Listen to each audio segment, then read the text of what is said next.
I lift up my eyes to the mountains. Where does my help come from? That question, echoing across time, is the heartbeat of Psalm 121.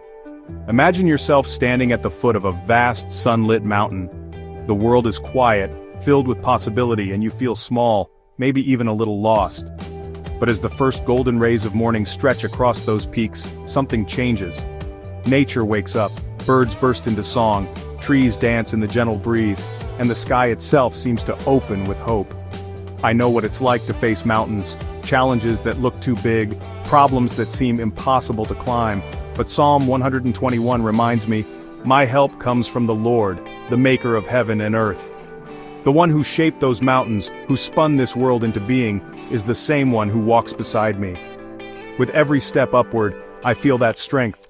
Each moment I trust, each time I lift my eyes instead of lowering my head, I find hope, I find courage.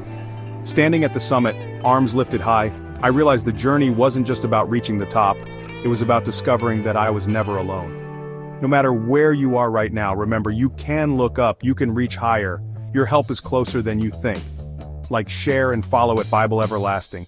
Leave a comment. Tell me what you'd love to explore from God's Word. Together we grow stronger, together we climb higher.